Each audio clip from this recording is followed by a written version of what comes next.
I walked into his ballroom like I owned it, like I hadn't spent the last 3 months crying into silk pillowcases over a man who thought exclusivity was optional, and the dress I chose was a calculated act of war, crimson silk that poured over my body like liquid sin, the kind of dress that made grown men forget their own names. And I knew the exact moment he saw me, because the temperature in the room dropped 10 degrees, and every man within his line of sight suddenly remembered they had somewhere else to be. But I didn't look at him, not yet, because the first rule of revenge is making them wait, making them wonder, making them realize that the woman they took for granted is the same woman who just became every other man's fantasy. And I could feel his eyes on me like hands, possessive and furious, tracking every step I took across that marble floor. And God, it felt good, felt powerful, felt like finally, I was the one holding all the cards while he sat there drowning in the consequences of his own arrogance. The music was slow and deliberate, the kind that makes you move your hips without thinking about it. And when the first man approached me, some investment banker with more money than sense, I let him take my hand, let him pull me onto the dance floor where everyone could see, where he could see, and I melted into this stranger's arms like I'd been doing it all my life, tilted my head back and laughed at something he said. And I didn't need to look to know my mob boss was watching, could feel the violence radiating off him from across the room, and some dark, twisted part of me loved it, loved knowing that I could make him feel even a fraction of the jealousy that had nearly killed me when I found out about her, about the way he'd touched her while still coming home to my bed, still whispering promises against my skin that he had no intention of keeping. And the banker's hand slid lower on my waist, and I let it stay there just a moment too. Long, just long enough for everyone to notice, just long enough for him to understand that I wasn't his good girl anymore, wasn't the woman who'd sit quietly while he collected other women like trophies. Then a second man cut in, taller, darker, more dangerous, and this one didn't ask permission, just took what he wanted, and his hands were everywhere they shouldn't be, his mouth too close to my ear as he whispered things that should have made me slap him. But instead I smiled, soft and secret, because I wanted him to see this, wanted him to watch another man treat me like I was available, like I was just another pretty thing at a party instead of the queen he'd crowned and then dethroned without warning. And I could see him in my peripheral vision, standing perfectly still with that glass of whiskey frozen halfway to his mouth. And he looked carved from stone, beautiful and terrible. And I knew that look, knew it meant someone was about to bleed. And the reckless part of me that he'd created with his betrayal wanted to push harder, wanted to see him finally lose that iron control, wanted him to feel as out of control as I'd felt every night I lay awake wondering if he was with her, if he was touching her the way he touched me, if he whispered the same lies into her skin. The dangerous man's hand curved around my hip with the confidence of someone who'd never been told no, and I was about to step back, about to remember that I wasn't actually trying to start a bloodbath, when I felt the shift in the air, felt every person in that ballroom collectively hold their breath, and my dance partner's hands disappeared like he'd been burned. And when I turned around, he was simply gone, vanished into the crowd, or maybe into something worse, and the music played on, but nobody was really dancing anymore. Everyone was pretending very hard not to stare at the mob boss who'd just made a man disappear without moving from his spot, without saying a word, just one look, and the threat was eliminated, and I should have been terrified, should have run, but instead my pulse was racing for entirely different reasons, because he'd just claimed me in front of everyone without laying a single finger on me, had reminded the entire room that I might be here without him, but I was still his. And the contradiction of it, the sheer audacity of him being jealous after what he'd done, made me want to scream and laugh and set the whole ballroom on fire. I danced with safer men after that, men who kept their hands appropriate and their eyes respectful, men who understood that touching me now meant signing their own death warrant. But I made sure every laugh was loud enough for him to hear, every smile bright enough for him to see, and I accepted champagne from careful fingers and let my hair fall over one shoulder. In that way I knew drove him crazy, and I was performing, putting on a show specifically designed to torture the one man who'd taught me that love wasn't enough if it didn't come with respect. And hours passed like this delicate dance of provocation and restraint, and I could feel him getting closer, could feel the moment approaching when he'd finally snap, when that legendary control would crack and I'd get to see what I'd been waiting for, what I'd orchestrated this entire evening to witness, and when his hand finally closed around my wrist, when he materialized beside me like smoke and shadows, every nerve ending in my body lit up like I'd been struck by lightning, because no matter how much I hated him, how much I wanted to hurt him the way he'd hurt me. My body still knew his touch, still craved it like oxygen, and that betrayal, that biological treachery, was almost worse than his infidelity. His voice in my ear was barely a whisper, but it cut through the music like a blade. "You're playing with fire, princess," and the nickname that used to make me melt now made me want to draw blood, and I turned to face him, finally, fully. Let myself look at the face I'd loved more than my own reflection, the dark eyes that had seen every part of me, the mouth that had promised me forever and then redefined what forever meant. And I smiled, slow and vicious. "You taught me how to burn, baby. Don't act surprised when I use the skills you gave me." And I watched his jaw tighten, watched that muscle jump in his cheek that meant he was holding back words that could level cities. And he moved closer, so close I could count his eyelashes, so close I could feel the heat coming off his body. And he said, "This isn't you.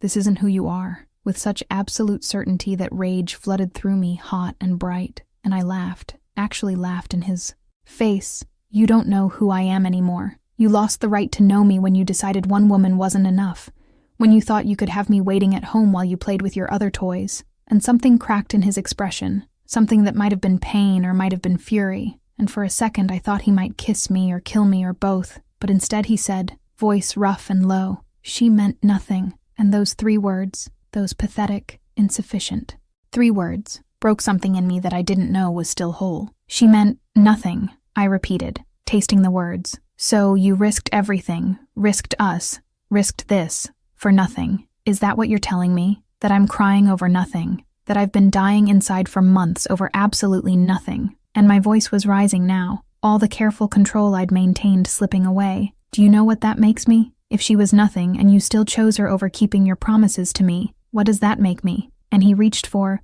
me, but I stepped back, backed away from him like he was poison, because if he touched me now, I'd either shatter or surrender, and I couldn't afford either. Couldn't let him win this when I'd worked so hard to make him feel even a fraction of my pain. And I said, "Quiet now. Deadly. I came here tonight to show you exactly what you lost, to make you watch other men want what you threw away.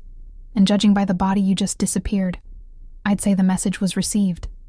And I started to walk away, to leave him standing there in his own ballroom surrounded by his own people, and his hand shot out lightning fast and caught my wrist, gentle but firm, and he pulled me back around, pulled me close enough that anyone watching would think we were about to kiss, and he said, "I made a mistake, the biggest mistake of my life, and I will spend every day proving that to you if you let me." And God help me, I wanted to let him, wanted to fall back into his arms and pretend the last 3 months hadn't happened, but I'd learned the hard way that wanting something and deserving it were 2 very different things. So I looked up at him with tears I refused to let fall and whispered, "You don't get to decide that you want me back just because watching other men touch me made you jealous. You don't get to claim me now because your ego can't handle seeing me move on. You threw me away, and I'm done being something you pick up when it's convenient." And I pulled my wrist free and walked away, and this time he let me go, and that hurt worse than anything, worse than the betrayal, worse than the jealousy, because some part of me had wanted him to fight harder, to refuse to let me leave, and the fact that he didn't, that he just stood there and watched me disappear into the crowd, told me everything I needed to know about how this story was going to end. Chapter 2, The Price of Betrayal. I made it to the bathroom before the tears came, locked myself in the furthest stall, and pressed my palms against the cool marble wall, trying to remember how to breathe, because walking away from him just now had taken every ounce of strength I possessed, and I wasn't sure I had any left. And the worst part, the absolute worst part, was that 3 months ago I would have forgiven him already, would have melted at those words about mistakes and proving himself, would have let him carry me out of that ballroom and back into the beautiful prison of loving a man who didn't understand what loyalty meant. But 3 months ago, I didn't know what I know now, didn't have the memory of finding them together burned into my brain like a brand I'll carry forever. It had been a Tuesday, ordinary and unremarkable, and I'd come home early from lunch with my sister, still laughing about something stupid she'd said, still floating in that blissful ignorance that comes from trusting someone completely, and I'd walked into our penthouse, our home, the place where he'd made love to me 1,000 times and promised me 1,000 more, and I'd heard sounds coming from his office, sounds that made my stomach drop before my brain could catch up. And I'd stood there in the hallway like an idiot, actually debating whether to walk away, whether to pretend I hadn't heard, whether ignorance might actually be bliss, but my feet had carried me forward anyway, had pushed open that door, and there they were. Her bent over his desk with her skirt around her waist, and him behind her with his hand fisted in her hair. And the worst part wasn't the sex, wasn't even the betrayal. It was the look on his face when he saw me, that split second of genuine surprise. Like he'd honestly thought he could do this, could have this, could keep me tucked away in one part of his life while he indulged every other appetite. And I'd stood there frozen while she scrambled to fix her clothes, while he'd said my name like it was a question. And then I'd turned around and walked out, walked all the way to a hotel 3 blocks away, and I hadn't answered his calls for 2 days. Hadn't read his messages, hadn't let him explain, because what explanation could possibly matter when the image of them together was now permanently etched into my memory? When I finally did go back, when I finally let him talk, he'd acted like it was nothing, like I was overreacting, like men in his position didn't do monogamy unless they chose to, and I should have known that, should have understood that. And he'd said, "She doesn't mean anything. You're the one I come home to." Like that was supposed to make it better. Like being his primary choice was supposed to erase the fact that I wasn't his only choice. And I'd realized in that moment that he genuinely didn't understand why I was hurt, genuinely thought that emotional fidelity was enough even if physical fidelity was negotiable. And I'd looked at this man I loved more than breathing and understood that he would never, could never, give me what I needed, because he didn't even understand what I was asking for. And so I'd smiled, I'd kissed him, I'd let him think everything was fine, and I'd started planning, started plotting, started preparing for tonight, for this, for making him feel even a tiny fraction of the devastation he'd caused me. The bathroom door opened and I heard heels clicking on marble, heard female voices laughing about something, and I held my breath until they left, until I was alone again with my reflection and my racing heart, and I looked at myself in the mirror, at this woman in a red dress with smudged mascara and fury in her eyes, and I barely recognized her, because the girl who'd fallen in love with a mobster 3 years ago would never have orchestrated public humiliation, would never have used other men as weapons, would never have walked away from him twice in one night. But that girl was dead, killed the moment she'd walked in on her boyfriend fucking someone else in their home. And this new version, this harder, sharper, more dangerous version, she was a survivor, and survivors didn't forgive. They adapted, they evolved, they learned to bite back. I fixed my makeup, reapplied my lipstick, the same shade of red as my dress, the color of violence and passion, and I walked back out into that ballroom with my head high and my armor back in place, and I could see him immediately, standing exactly where I'd left him like he'd been frozen there, and our eyes met across the room, and something passed between us, something electric and awful and absolutely inevitable. And I knew with the kind of certainty that settles in your bones, that this wasn't over, that we were nowhere near finished destroying each other, and the thought should have scared me, but instead it sent adrenaline singing through my veins, because at least pain meant feeling something, at least rage meant caring, and numbness, that terrible gray numbness that had swallowed me whole for weeks after his betrayal, that was so much worse than this beautiful, terrible fury. Days turned into weeks, and I played my role perfectly, showed up at his events looking devastating and untouchable, let men approach me but never let them get too close, walked the razor's edge between provocation and actual infidelity, and it was driving him insane. I could see it in the way his control started fraying, in the way he'd appear wherever I was like a dark shadow, watching, waiting, trying to figure out my endgame. And the truth was, I didn't have one, didn't have a plan beyond making him suffer, beyond making him understand that actions had consequences and betrayal had a price. And every time he tried to talk to me, I'd smile and walk away. Every time he tried to corner me, I'd slip through his fingers like smoke, and I could see the frustration building, could see him struggling with the realization that money and power and violence couldn't fix this, couldn't force me back into his life, couldn't make me forget what he'd done. There was a charity gala 3 weeks after the ballroom incident. Black tie and champagne and everyone who mattered in his world, and I wore white this time, virginal and pure, a deliberate mockery of everything we both knew I wasn't anymore, and I danced with a senator's son, a tech billionaire, a rival crime lord who had the audacity to tell me I was wasted on a man who didn't appreciate me. And I'd laughed and agreed and let him hold me close enough that everyone would talk, that the gossip would reach him within minutes. And when I finally saw him that night, he looked almost haggard, looked like a man who hadn't slept in weeks. And good. I wanted him exhausted, wanted him tormented, wanted him to lie awake at night, wondering if I was with someone else the way I'd lain awake wondering about him and her. He cornered me on a balcony, away from the crowd, and his voice when he spoke was raw in a way I'd never heard before. "How long are you going to punish me?" And I turned to look at him. This beautiful, damaged, dangerous man who'd held my heart and then crushed it. And I said, "Until it stops hurting. And right now, baby, it still hurts like hell." And he moved closer, close enough that I could see the shadows under his eyes. Close enough that I could smell his cologne mixed with whiskey and desperation. And he said, "I can't sleep, can't think, can't function knowing you're out there letting other men touch you." And I smiled, vicious and sweet. "Now you know how it feels. Now you understand what you put me through every time you touched her, every time you made a choice that wasn't me." And he flinched, actually flinched.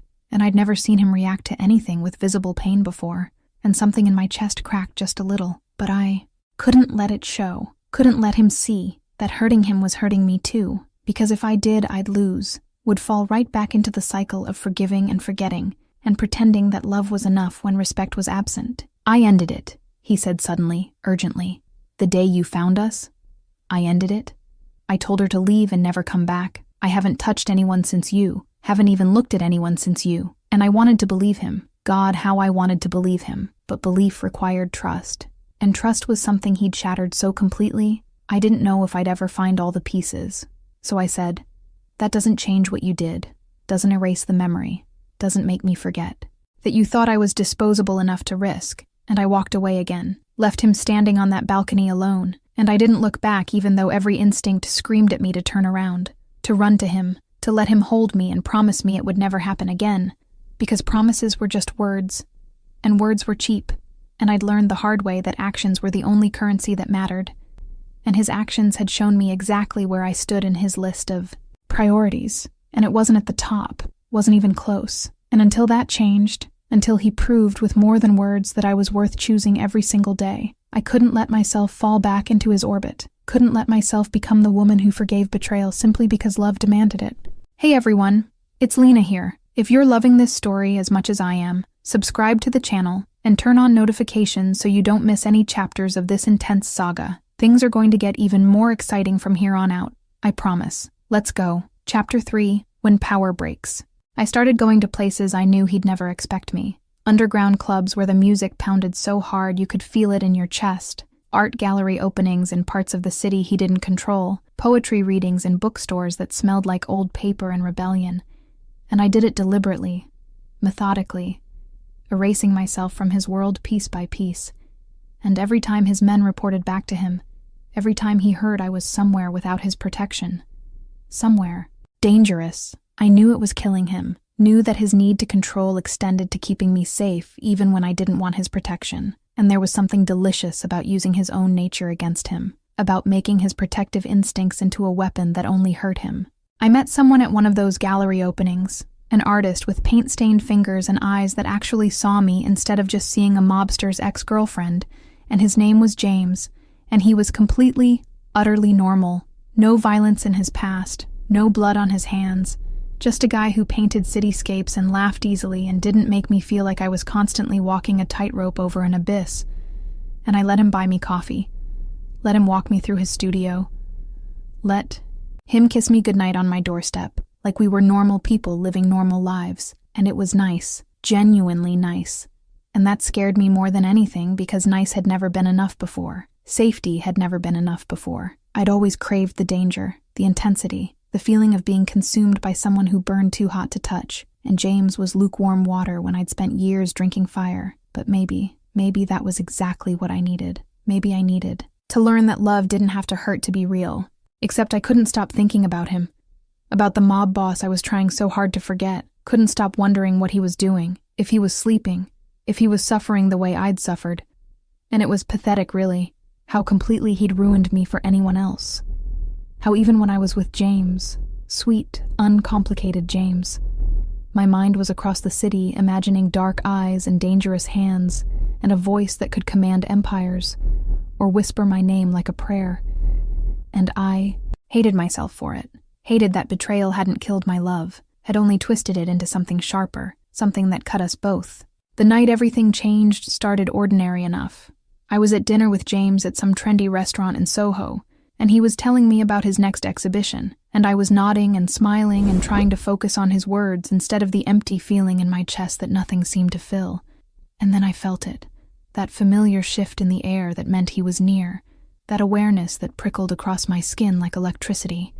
And I looked up, and there he was, standing at the bar with a whiskey in his hand and murder in his eyes, and he wasn't even pretending not to stare, was just watching me with this intensity that made my pulse race and my hands shake. And James noticed, followed my gaze, and I watched the color drain from his face when he realized who was watching us, because everyone in this city knew that face, knew that reputation, knew that crossing him meant disappearing. "Is that?" James started, and I cut him off. "Yes, and I should have been angry that he'd followed me here, that he couldn't let me have one normal evening, one moment of peace, but instead I was exhilarated, was already standing up, already excusing myself, already walking toward him like a moth to a flame that would absolutely burn me alive. And when I reached him, he didn't say anything, just grabbed my wrist and pulled me outside, into the alley behind the restaurant where the city noise faded to a distant hum, and we were finally, dangerously alone. "You're dating him," he said, and it wasn't a question, was an accusation, and I laughed, actually laughed, because the hypocrisy was stunning. "I'm having dinner with him, which is more than I can say about what you were doing with her in our home," and his hand tightened on my wrist, not enough to hurt but enough to remind me that he could, that underneath the expensive suit he was still a predator, still dangerous, and he said, "He's not good enough for you," and I stepped closer, close enough to smell his cologne, close enough to see the exhaustion etched into his face, and I whispered, "Neither were you, apparently, since you needed to fuck someone else to feel satisfied," and something in him snapped. I could see it happen, could see the moment his legendary control finally broke, and he slammed his other hand against the brick wall beside my head, caging me in, and his face was inches from mine, and he said, voice rough and desperate, "I fucked up. I know I fucked up. I've known it every single day since you walked in on us. Every single night I lie awake remembering the look on your face, and I would give anything, do anything, to take it back, to be worthy of you again." His words hit me like physical blows, each one landing in the exact places I was most vulnerable, and I could feel tears burning behind my eyes, but I refused to let them fall, refused to give him the satisfaction of seeing me break. So I said, "You want to be worthy of me? Then prove it. Prove that I'm not just another possession you can't stand to lose. Prove that you actually love me, and not just the idea of owning me." And he leaned in closer, so close that his lips almost brushed mine, and he said, "How? Tell me how, and I'll do it." And I looked into his eyes, those dark, dangerous eyes that had seen me at my most vulnerable, my most broken, and I said, "Let me go. Really let me go. Stop following me. Stop sending your men to watch me. Stop making other men disappear for touching me. Let me live my life without you. And if you can do that, if you can respect my choice even when it's not the choice you want, then maybe I'll believe you've."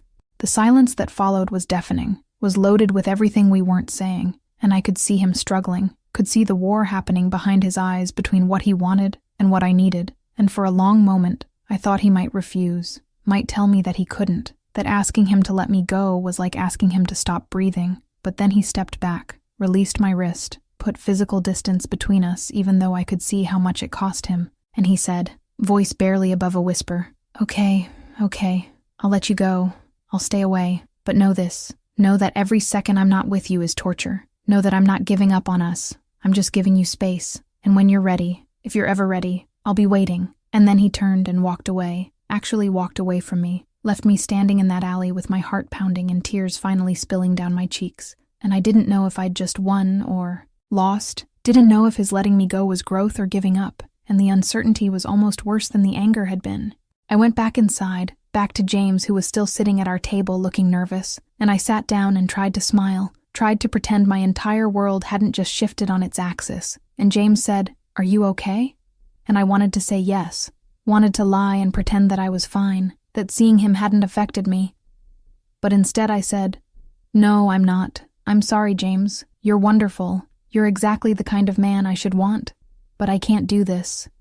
Can't date you when I'm still completely destroyed over someone else." And I watched disappointment flash across his face, but also relief, because he'd known, had probably known from the first moment, that I was never really there with him.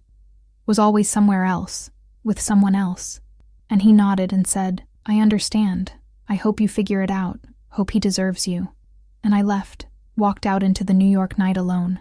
And for the first time in months, I didn't feel like I was running from something. Felt like maybe I was finally running toward something, toward clarity, toward understanding, toward figuring out if love could survive betrayal, or if some breaks were too complete to ever heal. Days passed and he kept his word.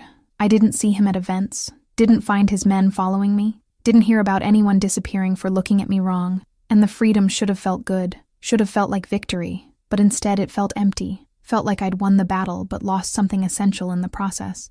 And I caught myself looking for him in crowds, listening for his voice, reaching for my phone to text him before remembering that I'd asked him to stay away. And the realization hit me like a freight train one random Tuesday afternoon, hit me while I was walking through Central Park watching couples hold hands, that I didn't want him to stay away, didn't want this distance, didn't want to be free of him. I wanted him, wanted us, wanted to find a way back to each other that didn't require me to forget what he'd done, but maybe allowed me to forgive it, to understand that people were flawed, and love was complicated, and perfection was a myth I'd been chasing at the expense of something real. I found myself outside his building that night, standing on the sidewalk looking up at the penthouse windows, trying to find the courage to go inside, to tell him that I was done punishing him, done punishing us, that I wanted to try again, to build something new from the ashes of what we'd destroyed, and I was about to walk away, about to lose my nerve, when the doorman recognized me and smiled and said, "Miss, he's not home. Hasn't been home in days. Word is he's been staying at the office, barely sleeping, barely eating." And concern flooded through me, sharp and immediate, because for all his faults, for all the ways he'd hurt me, I still loved him, still needed him to be okay even when we weren't. And I said, "Thank you." And I headed toward his office building, toward the place where this had all started, where I'd found him with her, where my heart had broken into a million pieces. And maybe it was time to see if those pieces could be put back together into something even stronger than before. Chapter 4. The Game Turns Deadly. I found myself outside his office building at midnight, telling myself I was just checking if he was okay, just making sure he hadn't completely self-destructed. But the truth was darker than that, more twisted, because some part of me wanted to see him suffering, wanted to witness firsthand the devastation I'd caused, wanted to know that I had the same power over him that he'd always had over me. And when the doorman told me he'd been living there for days, barely eating, barely sleeping, I felt this rush of satisfaction so intense it scared me, because when had I become the kind of woman who found pleasure in someone else's pain? And the answer was simple, brutal, honest. I became that woman the moment I walked in on him with her, the moment he shattered my trust and taught me that love was just another weapon people used to destroy each other.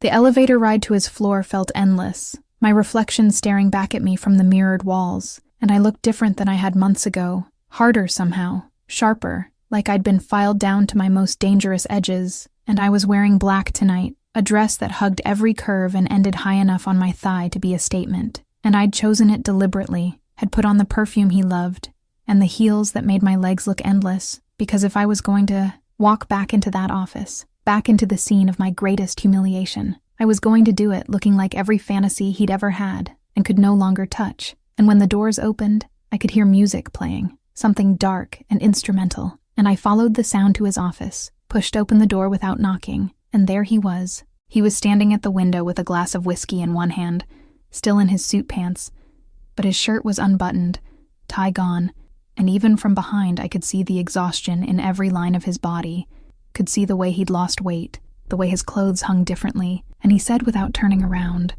voice rough like he'd been screaming or crying or both, I said I didn't want to be disturbed, and I stepped inside, closed the door behind me with a click that sounded impossibly loud in the quiet room, and I said, "Since when do I follow your orders?" And he spun around so fast his whiskey almost spilled, and the look on his face when he saw me was everything I'd wanted, shock and hunger and desperate hope all tangled together. And I watched him try to compose himself, watched him reach for that iron control he was famous for, but his hands were shaking slightly, and that told me everything I needed to know about how close to the bee. "You're here," he said, and it sounded like a prayer, or maybe a curse, and I walked further into the room, my heels clicking on the hardwood floor, hips swaying because I knew he was watching, knew his eyes were tracking every movement, and I said, "I heard you've been destroying yourself. Thought I should come see if the rumors were true, and he laughed, bitter and sharp, concerned about me now. How generous. And there it was, that bite, that edge, the return of the man, who didn't beg, who took what he wanted and apologized never. And I smiled because this I could work with. This was the game I knew how to play. And I said, not concerned, curious, there's a difference. And I moved closer, close enough to see the dark circles under his eyes, the stubble on his jaw, the way his shirt was wrinkled like he'd slept in it, and God, he looked wrecked and it was beautiful. He set his glass down on the desk, the same desk where I'd found him with her, and the memory should have made me leave, should have made me run, but instead, it fueled something dark in me, something that wanted to reclaim this space, wanted to erase her from every surface he'd touched. And he said, "Why are you really here?" His voice dropping lower, more dangerous, and I could see him shifting, could see him remembering who he was, what he was, a man who controlled empires and made people disappear with a phone call, and he was trying to intimidate me, trying to regain the upper hand, but I'd learned too much, had become too dangerous myself, and I said, "Maybe I missed you. Maybe I wanted to see if you were really suffering, or if it was all an act to make me feel guilty," and I watched anger flash across his face, quick and hot, and he moved toward me with that predatory grace that had always made my pulse race, and he said, "You think I'm acting? You think this is some manipulation?" And he gestured at himself, at the evidence of his decline. "I've lost 15 pounds, haven't slept more than 2 hours a night, can't focus on anything except wondering where you are and who you're with, and if you're letting them touch you the way I used to touch you."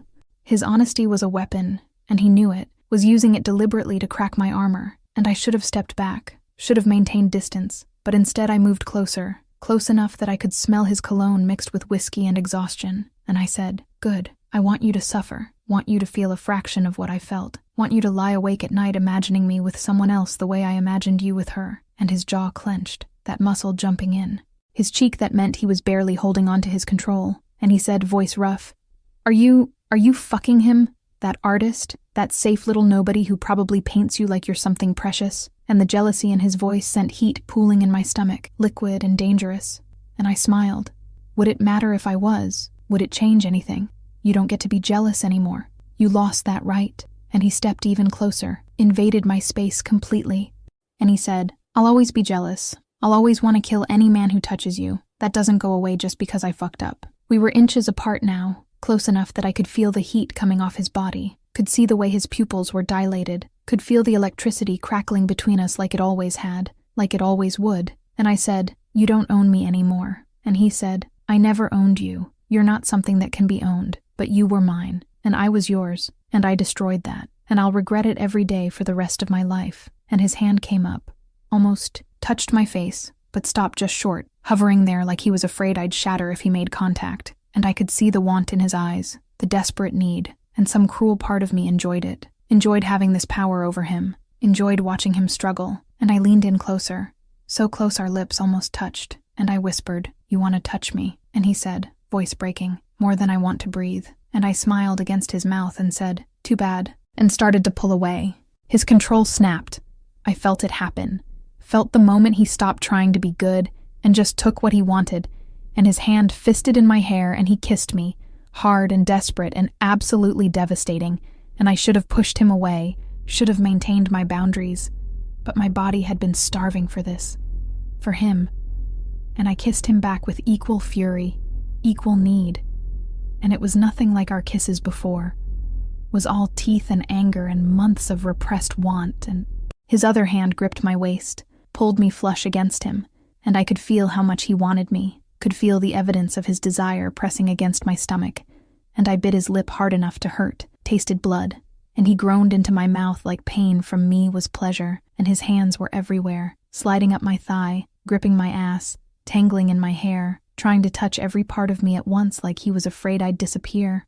I pushed him backward, hard, and he let me walk him back until he hit the desk, the same desk, always that desk, and I pressed against him, my body flush with his, and I could feel his heart hammering, could feel how much this was affecting him, and I slid my hand down his chest, over his stomach, lower, and he sucked in a breath, his eyes going dark with want, and I said, "You miss this, miss me, miss having me," and he said, "Every fucking second of every fucking day," and I squeezed him through his pants, just enough pressure to make him hiss. And I said, "You threw this away, had this, had me, and you chose someone else." And he said, "Biggest mistake of my life. I know, please." And I'd never heard him say please before, never heard him beg, and it was intoxicating. Was power more addictive than any drug? I kissed him again, slower this time, deeper, let myself taste him properly, let myself remember what it felt like to be consumed by him, and his hands cupped my face like I was something precious, something breakable, and the gentleness after the fury nearly undid me, nearly made me forget why I was here, what he'd done. But then I pulled back, stepped away from him completely, and I watched confusion and frustration cross his face, and he said, Don't leave, please, don't leave." And I straightened my dress, fixed my hair, and I said, "I came here to see if you were really suffering, and you are, and that should make me happy. But instead it just makes me tired of this game, tired of hurting you, tired of hurting myself." And he reached for me, but I stepped back further, and I said, "But I'm not ready to forgive you, not ready to forget, not ready to trust that this won't happen again the moment temptation presents itself." He looked destroyed, looked like I'd gutted him and left him bleeding on his expensive office floor, and he said, "What do you want from me? Tell me what to do and I'll do it. Tell me how to fix this, and I'll move heaven and earth." And I said, "I want you to prove that you've changed, not with words, not with grand gestures, not with desperation, but with time, with consistency, with showing me through your actions that I'm worth choosing every single day even when it's hard, even when there are easier options." And he said, "I can do that, I will do that." And I said, "We'll see." And I turned to leave, and he said my name, just my name, and something in his voice made me pause, made me look back, and he said, "I love you, I've never stopped loving you, and I know that doesn't fix anything, doesn't erase what I did, but I need you to know that everything I've done since you left has been about trying to become the man who deserves you." I looked at him, really looked at him, at this powerful, dangerous man who'd brought empires to their knees and was now falling apart over me, and I said, "Love isn't enough if it doesn't come with respect, with loyalty, with the fundamental understanding that I'm not an option. I'm not a backup plan. I'm not something you come home to after you've satisfied your other appetites. I'm all or nothing. And until you can give me all, until you can prove that I'm your only choice, your first choice, your every choice, then love is just a pretty word that means nothing." And I walked out, left him standing there in his office with the taste of me still on his lips and the knowledge that he'd had me in his hands, and I'd chosen to walk away anyway.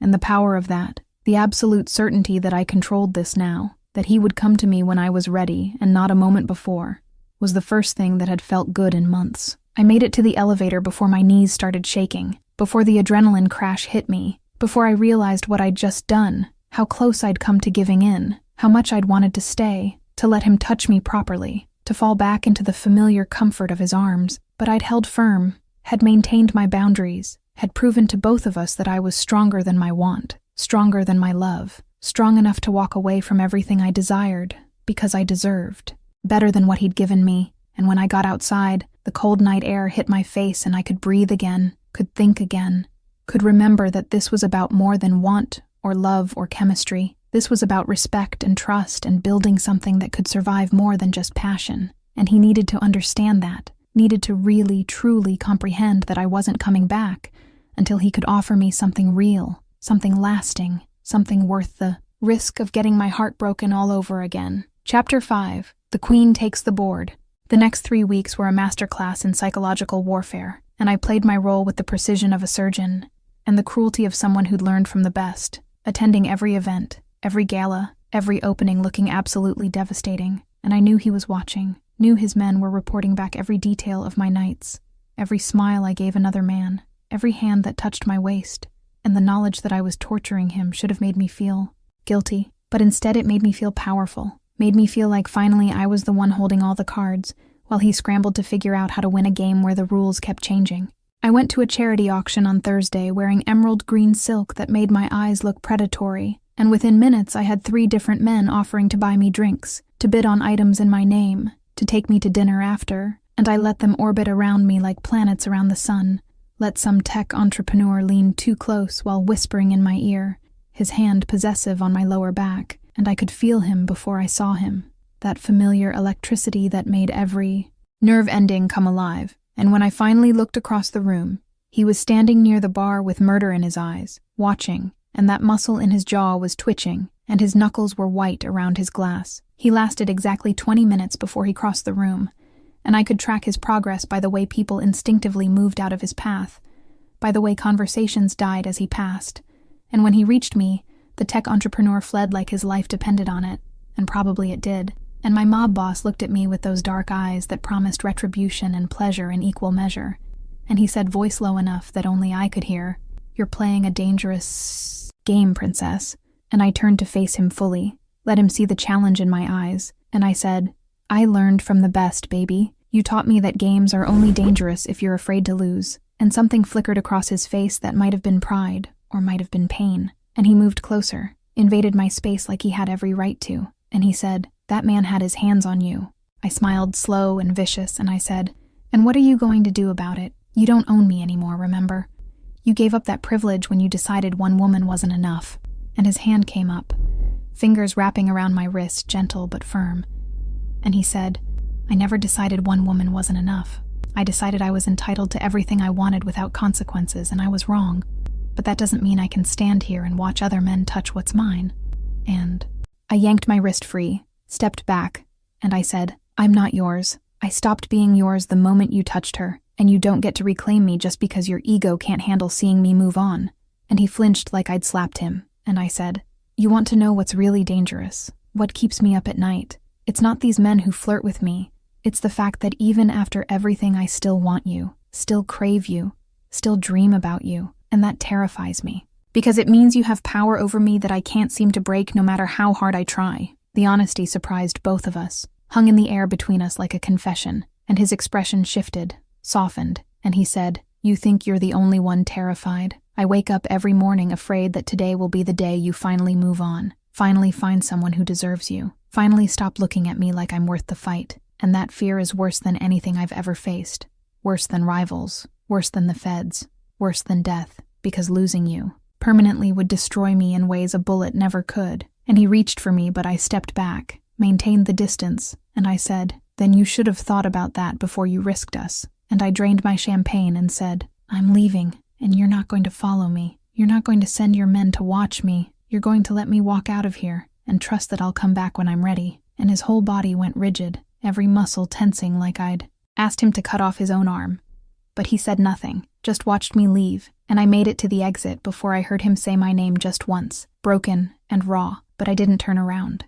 I started going to places I knew he'd hate, underground clubs and Brooklyn galleries and coffee shops in neighborhoods his influence didn't reach, carving out a life that didn't include him, and men approached me constantly, and I let them buy me coffee, let them walk me home, let them kiss me goodnight on my doorstep, and none of them made me feel anything close to what he did, but they were safe and uncomplicated, and maybe safe was exactly what I needed. I was at a gallery opening in Bushwick 2 weeks later, pretending to understand abstract paintings, when I felt him again, that awareness that prickled across my skin, and I turned around and there he was, standing across the room looking completely out of place in his $1,000 suit surrounded by artists in ripped jeans, and our eyes met, and something passed between us. Something electric and inevitable, and I watched him start to move toward me, and I should have left. But my feet wouldn't move. My body had betrayed me again. He stopped a few feet away, maintained a distance that must have cost him, and he said, "I'm not here to fight, not here to drag you out of here or make a scene. I just needed to see you, needed to make sure you were okay." And I raised an eyebrow, said, "You mean you needed to make sure I wasn't fucking someone else?" And he flinched but didn't deny it, and he said, "That too, yes. I won't lie to you. The thought of you with someone else makes me want to burn the world down. But I'm trying to respect your space, trying to let you have the freedom you need even though it's killing me." And I studied him, really looked at him, and he looked better than he had at his office, like he'd been eating and sleeping again, like he was taking care of himself. "There's someone I want you to meet," I said suddenly, impulsively, and I watched confusion flash across his face, and I grabbed his hand, ignored the way his fingers immediately interlaced with mine like they'd been waiting for permission, and I pulled him across the gallery to where Marcus was standing. Marcus, who was tall and beautiful and completely utterly gay. Marcus, who'd become my best friend over the last few weeks.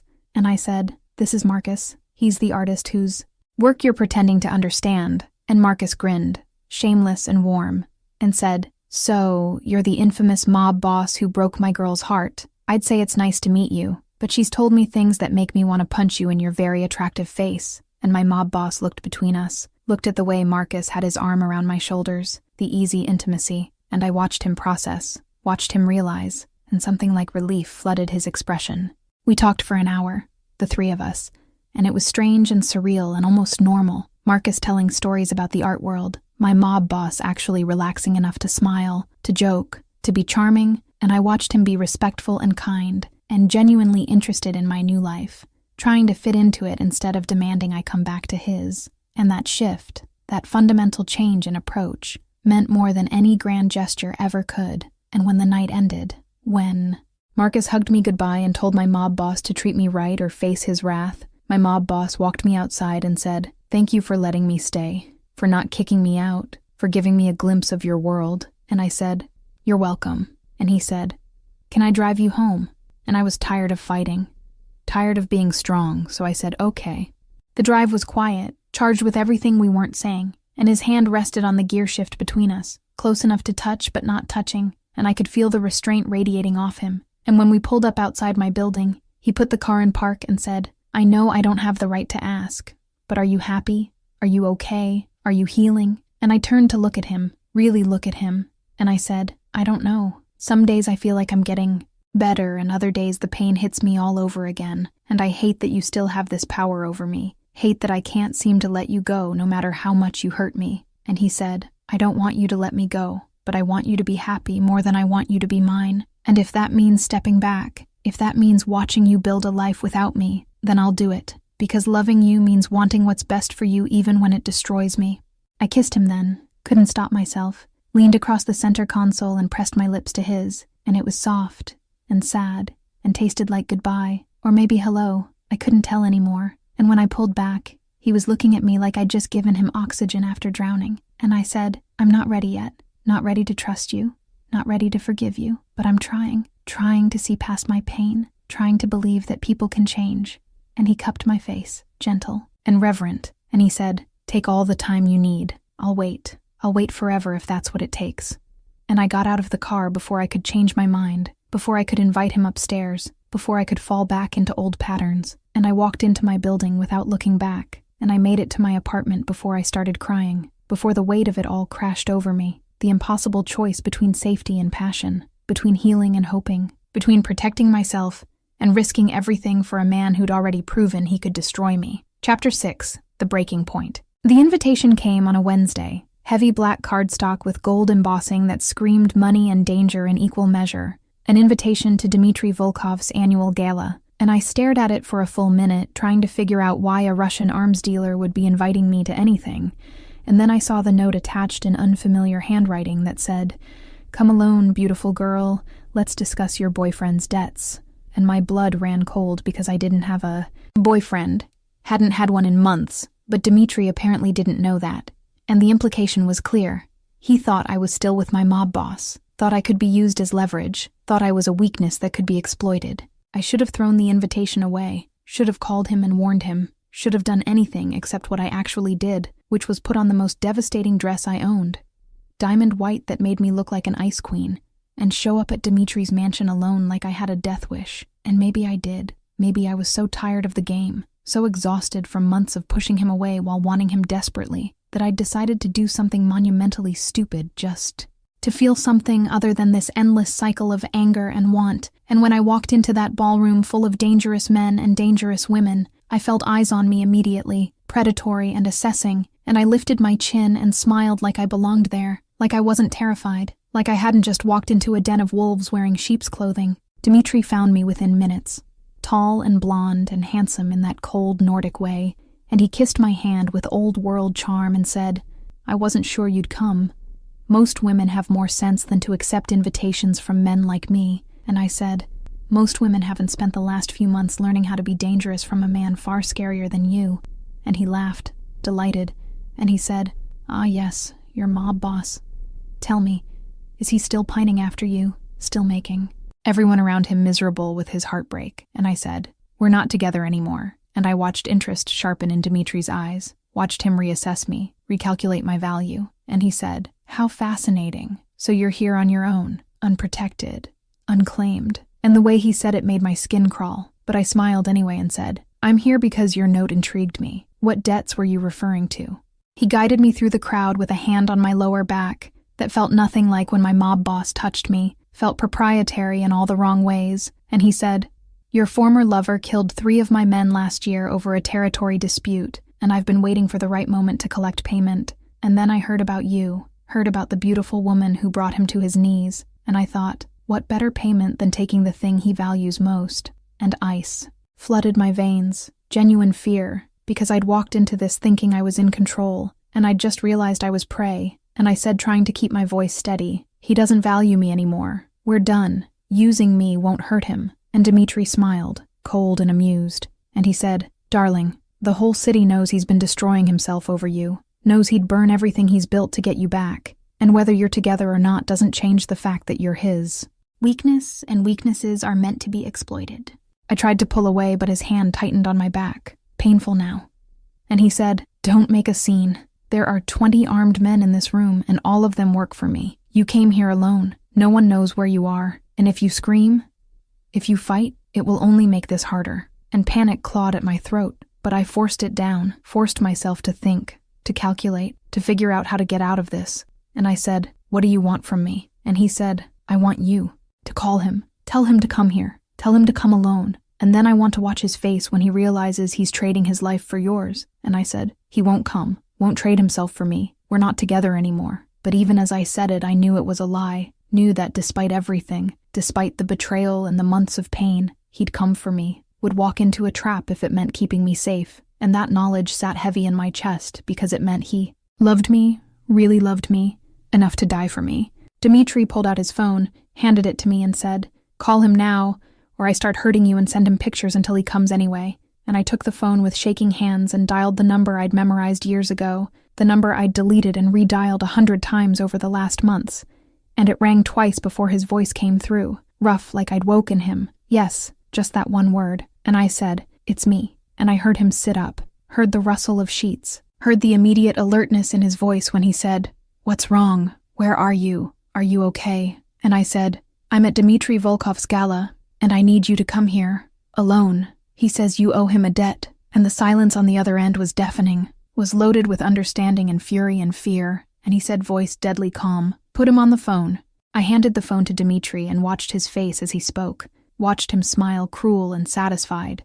And he said, your woman walked into my house alone, unprotected, practically gift-wrapped, and now she's mine unless you want to negotiate her return. And I couldn't hear what my mob boss said, but I watched Dmitri's expression change, watched confidence become caution, and he said, I want you here, unarmed, alone, in 30 minutes, or I start taking pieces of her and sending them to you. And he hung up, handed me back to one of his men, and I was escorted to a room upstairs, locked in, and I sat on the edge of an ornate bed trying not to panic, trying not to think about what I'd done, how monumentally stupid I'd been, how my pride and my pain had led me to make a choice that might get us both killed. 28 minutes later, I heard gunfire, heard shouting, heard the unmistakable sounds of violence echoing through the mansion, and my door burst open and there he was, my mob boss, covered in blood that probably wasn't his, holding a gun in one hand, and he looked at me like I was the only thing in the world that mattered, crossed the room in 3 strides and pulled me into his arms, and he said, voice rough, are you hurt? Did he touch you? Did anyone hurt you? And I shook my head, couldn't speak past the lump in my throat, and he held me tighter, pressed his face into my hair, and he said, I told you to stay away from this world, told you it was dangerous, told you that loving me would get you killed, and you didn't listen. You never listen. And I said, you came alone. He said to come alone and unarmed, and you came anyway. And he pulled back, cupped my face, and he said, of course I came. You think I wouldn't burn the whole city? Down to get to you. You think I care about my life more than yours. You're everything. You've always been everything. And if I have to die to keep you safe, then that's a trade I'll make every single time. We made it out of that mansion through a back entrance. His men had apparently ignored his orders to stay away, and had come anyway, had created enough chaos for us to escape. And in the car ride back to the city, he held my hand so tight it almost hurt. And he said, why did you go there? Why did you walk into that alone? Are you trying to get yourself killed? And I said honestly, I don't know. I saw the invitation, and I wanted to feel something other than this. constant ache, wanted to do something reckless, wanted to prove I didn't need you to protect me. And he said, "You don't need me to protect you. You're the strongest person I know. But that doesn't mean you should walk into danger just to prove a point." And I looked at him, really looked at him, at the blood on his shirt and the fear still lingering in his eyes, and I said, "You could have died tonight, could have been killed walking into that trap, and you did it anyway, came. For me anyway, even after everything I've done to hurt you, even after months of me pushing you away." He pulled the car over, right there on the side of the highway, and he turned to face me, and he said, "I would die 1,000 times if it meant keeping you safe. I would trade everything I have, everything I am, for your life, and that's not going to change no matter how much you push me away, no matter how much you hate me, no matter how long this punishment lasts, because I love you. I've always loved you, and I will love you until my last breath, whether you forgive me or not." And something in me broke, finally broke, because I'd been so focused on making him hurt, on making him pay, on proving my power, that I'd forgotten this, forgotten what it felt like to be loved so completely, so desperately, so absolutely that someone would walk into certain death just to save you. And I started crying, really crying, months of pain and anger and love all pouring out at once, and I said through my tears, "I don't know how to forgive you, don't know how to trust you again, don't know how to believe that this won't happen again, but I'm so tired of fighting, so tired of pretending I don't love you, so tired of this war we've been waging against each other."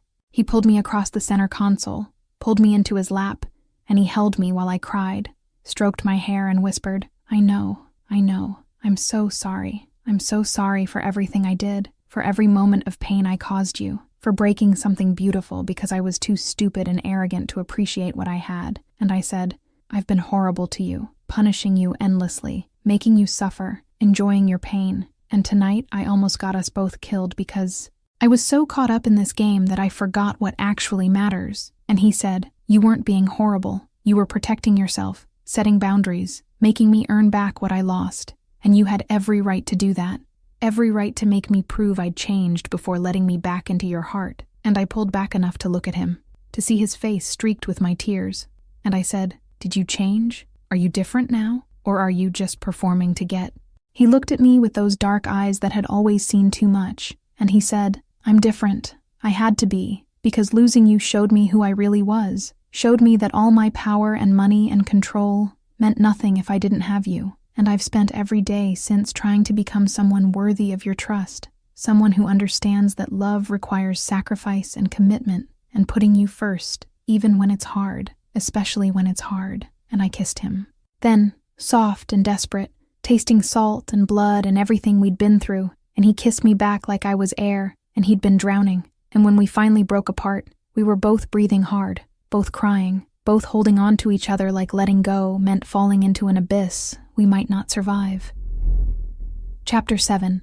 When Walls Fall. We drove to his penthouse in silence, my hand still in his, and when we got inside, he tried to clean the blood off himself, but I stopped him, took the towel from his hands and did it myself, wiping away the evidence of violence he'd committed to save me, and my hands were shaking because I kept seeing it, kept replaying the moment he'd burst through that door looking like death incarnate, willing to trade his life for mine without hesitation, and I said, voice barely above a whisper, "You could have died tonight." And he said, "But you didn't. That's all that matters." And I pressed my forehead against his chest and said, "No, you matter. Your life matters. And I've spent so long punishing you that I forgot that hurting you was hurting me too, forgot that this war I've been waging was destroying us both." He wrapped his arms around me, held me close, and I could feel his heart beating steady and strong under my palm. And I said, "I need to tell you something, need to explain why I've been so cruel, why I couldn't just forgive you even when I could see you were trying." And he said, "You don't have to explain. I understand." But I shook my head and said, "No, I need to say this, need you to understand what it was like." And I pulled back, led him to the couch, and we sat down, facing each other, and I took a deep breath and said, "When I walked in on you with her, when I saw you together, something inside me died, something fundamental that I didn't even know I could lose. And it wasn't just trust, it was worse than that. It was my belief in my own worth, in my own value, because if I wasn't enough for you, if you needed someone else, even when you had me, then what did that say about me, about my desirability, about whether I was worthy of being?" I watched him flinch, watched pain cross his face, but I continued, "And I know, logically I know, that your infidelity wasn't about me. wasn't a reflection of my inadequacy, but knowing something intellectually and feeling it emotionally are two completely different things. And every night for months, I lay awake wondering what she had that I didn't, what she gave you that I couldn't, what was wrong with me that you needed to look elsewhere, and tears were streaming down my face now, but I didn't stop them, didn't try to be strong, just let myself be vulnerable for the first time since this all started. And I said, I've been punishing you, making you suffer, keeping you at a distance, because I was terrified, absolutely terrified, that if I let you back in, if I forgave you and trusted you again, you'd do it again, and I wouldn't survive it, wouldn't survive being broken twice by the same person. He reached for my hand, laced his fingers through mine, and he said, voice rough with emotion, there was nothing wrong with you, nothing you lacked, nothing she had that you didn't. My cheating was about my own brokenness, my own inability to believe I deserved something good, and instead of protecting what we had, instead of being grateful for you, I sabotaged it, destroyed it, proved to myself that I was exactly as unworthy as I'd always believed. And I said, but that doesn't help. Knowing it was about you and not me doesn't make the pain less, doesn't make the images go away, doesn't stop me from wondering every time you're late, every time you look at another woman, every time you're out of my sight, whether you're doing it again, whether I'm being a fool for giving you another chance. He pulled me closer, pulled me into his lap, and he said, I know the trust is gone and words can't rebuild it. Only time can, only consistency can, only me choosing you every single day even when it's hard, especially when it's hard, and I'm prepared to do that, prepared to be transparent and patient and understanding while you heal, because I did this, I caused this damage, and it's my responsibility to help fix it. And I said, but what if I can't heal? What if the wound is too deep? What if I'm broken in ways that can't be repaired? And he cupped my face, made me look at him, and he said, then we'll be broken together, and I'll love every scarred, damaged, beautiful part of you, and we'll build something new from the pieces, something stronger than what we had before, because it's been tested and survived. I kissed him then, desperate and needy, and he kissed me back with equal fervor, and his hands were in my hair, and mine were fisted in his shirt, and we were trying to get closer, trying to erase the months of distance, trying to find our way back to each other through touch and taste, and the simple fact of being together. And when we finally broke apart, we were both breathing hard, and I said, I've been so angry at you, and that anger felt good, felt powerful, felt like armor protecting me from getting hurt again. But tonight, when I thought you might die, when I realized you'd walked into a trap for me, the armor cracked, and underneath it was just this overwhelming love that I've been trying to deny, trying to bury, trying to pretend didn't exist. He stroked my hair, gentle and reverent, and I continued, I've been horrible to you, making you watch me with other men, enjoying your suffering, using your love for me as a weapon to hurt you, and I justified it by saying you deserved it, that you needed to feel what I felt. But the truth is, I was scared, terrified actually, that if I stopped punishing you, if I let myself be vulnerable again, you'd have all the power, would be able to destroy me completely. And I couldn't let that happen, couldn't risk being that helpless again. And he said, you were never horrible, you were protecting yourself, and you had every right to. I gave you every reason not to trust me, every reason to keep your walls up, every reason to make me prove myself before letting me back in. I stood up, paced to the window, looked out at the city lights blurring through my tears, and I said, do you know what the worst part is? The absolute worst part of being betrayed by someone you love? It's not even the betrayal itself.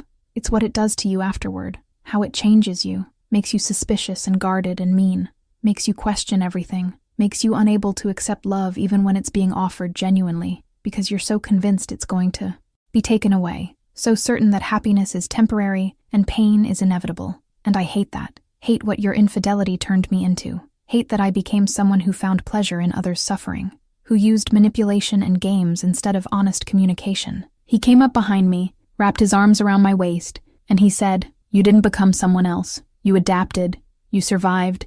You did what you needed to do to protect yourself while you healed, and there's no shame in that, no weakness in self-preservation.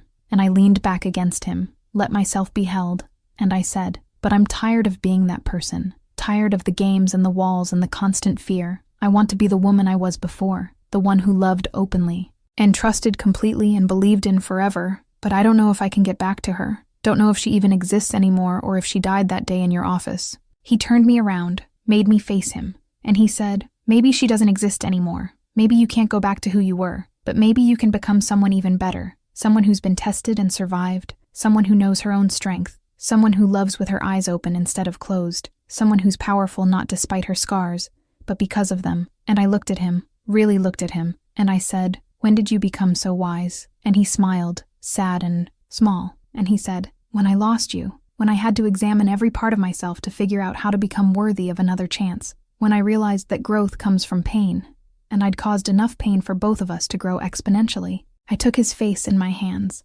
looked into those dark eyes that had seen every part of me, and I said, "I forgive you, not because you've suffered enough, or because you've proven yourself, or because I'm tired of being angry, but because holding on to this resentment is killing me, is keeping me stuck in the past, is preventing me from moving forward, and I want to move forward, want to see if we can build something real from these ruins, want to try again even though I'm terrified, even though every instinct tells me to protect myself, because the alternative is spending the rest of my life wondering what if, and I can't live with that regret." And I watched his eyes fill with tears, watched his careful control finally crack, and he said, voice breaking, "Thank you for giving me another chance, for trusting me with your heart again, for being brave enough to risk being hurt, and I swear to you, I swear on everything I have that I will spend every day proving I'm worthy of this gift." We held each other as the sun started to rise, painting the city in shades of pink and gold, and I felt something shift inside me, felt the anger that had been sustaining me for months finally release its grip, felt the possibility of healing, of moving forward, of building something new from the ashes of what we'd destroyed. And it was terrifying and exhilarating and absolutely right. And I said, "I'm still scared, still worried this won't work, still have moments where I doubt everything, but I want to try, want to see if love is enough when it comes with honesty and respect and commitment." And he said, "We'll figure it out together, one day at a time, one choice at a time, one moment at a time. And when you're scared, I'll be steady. And when you doubt, I'll remind you why we're worth fighting for. And when you need space, I'll give it to you. Because this isn't about possession anymore. It's about partnership, about choosing each other freely, instead of out of obligation or fear." Okay, everyone, before we wrap this story up with a bang, tell me in the comments, what was your favorite moment? The provocation at the ball? The scene in the office? Dimitri's rescue? And from 0 to 10, what score would you give this story? If you enjoyed this unique dark romance, full of emotional layers and realistic characters, subscribe to the channel, because here we don't make shallow stories. We make stories that leave a mark. Let's go to the grand finale. Chapter 8, Redemption. 3 months after that night at Dimitri's mansion, 3 months of slowly rebuilding what we'd destroyed, I woke up in his arms and still felt that flutter of disbelief, and he must have sensed it, because he pulled me closer and said, voice rough with sleep, "I'm here. I'm real. We're real. Stop overthinking." And I turned to face him, studied his face in the morning light, and I said, "How do you always know?" And he smiled, traced my jawline with his fingers, and he said, "Because I know you, know that you still wake up sometimes expecting this to fall apart, and I understand that trust takes time to rebuild." He'd been different these last 3 months, fundamentally different, and it wasn't just the big gestures like coming home early every night or letting me have complete access to his phone and schedule. It was the small things, the way he checked in constantly, the way he actually listened when I talked, the way he'd canceled business trips to stay with me on bad days, the way he'd gone to therapy, actual therapy, to work through whatever brokenness had led him to sabotage us. And I'd gone too, separately and together. And it was hard, brutally hard, but it was necessary, was the foundation we needed to build something lasting. I got out of bed, pulled on his shirt, and he followed me to the kitchen, wrapped his arms around me from behind while I made coffee, and he said, "I have something to tell you, and I need you to hear me out before you react." And immediately my stomach dropped, and he said quickly, "Nothing bad, I promise, just something I need to say." And I turned in his arms, looked up at him, and I said, "Okay, I'm listening." He took a deep breath and said, "I saw her yesterday, the woman from before. She came to my office wanting to talk, and I could have handled it quietly, could have kept it to myself, but I made a promise to be transparent, to never keep secrets again no matter how small. So I'm telling you. And I need you to know that I didn't let her in, didn't speak to her beyond telling her to leave, didn't give her a single moment of my time, because you're the only woman who gets my time. I felt the old jealousy rise up sharp and hot, felt the insecurity that still lived in my chest despite months of reassurance. And I said, "What did she want?" And he said, "I don't know. I didn't ask, didn't care. just told security to escort her out and add her to the list of people who aren't allowed in the building. And I studied his face, looking for deception, but all I saw was honesty, raw and uncomfortable honesty. And I said, "Thank you for telling me. I know that was hard. I know you probably debated keeping it to yourself to spare me the pain, but I appreciate the transparency. Appreciate that you're keeping your promise even when it's difficult." He pressed a kiss to my forehead and said, "I'll always tell you, even when it's hard, even when I'm worried about your reaction, because secrets are what destroyed us the first time, and I won't let that happen again." And I held him tight and said, "I still have moments where I doubt, where I'm scared that history will repeat itself, but then you do things like this. Choose honesty even when it's uncomfortable, and it reminds me why I gave you another chance. Reminds me that you really have changed." That afternoon, he took me somewhere I didn't recognize, drove us out of the city to a house on the water, beautiful and private and full of light, and when I asked where we were, he said, "Somewhere I want to show you, somewhere that means something." And he led me inside, and the house was empty but elegant, and he said, "I bought this place 2 months ago, been working on it in secret, wanted it to be perfect before I showed you." And I walked through the rooms, saw the care he'd taken, the reading nook by the window, the chef's kitchen, the studio space with perfect light for painting, and I turned to him with tears in my eyes and said, Why did you do this?" He came to me, took my hands, and he said, "Because the penthouse has too many bad memories, too many ghosts, and I wanted us to have a place that was just ours, untainted by the past, somewhere we could build new memories, somewhere you could feel safe and loved and home." And he pulled a key from his pocket, pressed it into my palm, and he said, "This is yours. Whether you want to live here with me or just use it as a retreat when you need space, it's yours. No strings attached. Just me trying to show you that I'm invested in our future, that I'm planning for forever." I looked at the key, looked at this man who'd broken me, and then spent months piecing me back together, who'd proven through consistent action that he was worthy of another chance. And I said, "I love you. I've never stopped loving you even when I hated you, even when I was trying to destroy you. And I want this, want us, want to build a life together that's built on honesty and respect, and choosing each other every single day." And he said, "I love you too, more than I ever thought possible to love someone.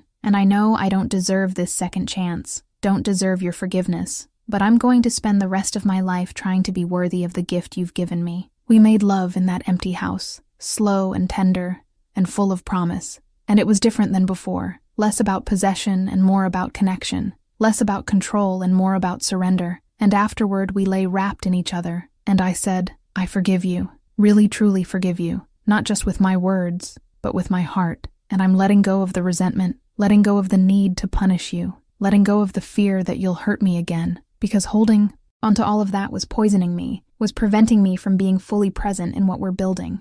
He kissed me deep and meaningful and said, "I don't take this lightly. Don't take your forgiveness for granted. I know that trust is something I'll have to earn every single day for the rest of our lives, and I'm prepared to do that, grateful for the opportunity, because losing you taught me what actually matters, taught me that all the power and money in the world means nothing if you don't have someone to share it with, someone who sees past all the armor to the man underneath and loves him anyway."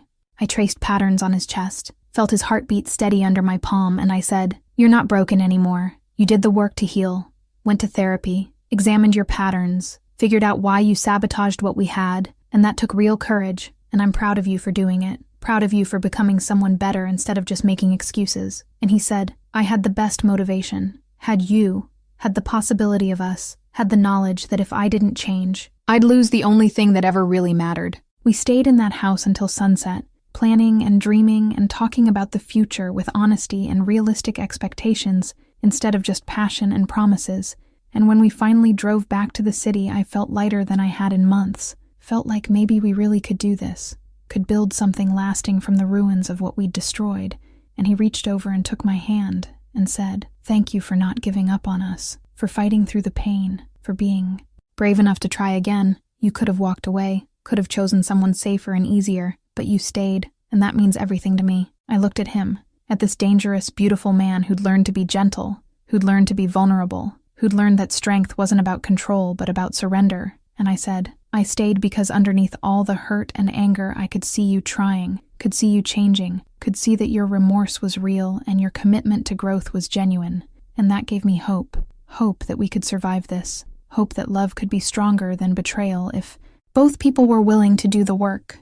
We got back to the penthouse and he pulled me close, held me like I was something precious, something irreplaceable, and he whispered against my hair, "Marry me. Not now. Not until you're completely ready. Not until every shadow of doubt is gone. But someday, when you're sure, when you trust me completely, marry me and let me spend the rest of my life proving that I'm worthy of you." And I pulled back to look at him, saw the vulnerability in his eyes, the hope and fear mixed together, and I said, "Someday, yes, when we're both ready, when we've built something so strong that nothing can shake it, I'll marry you, and it will be a beginning, not an ending, the start of the rest of our lives together."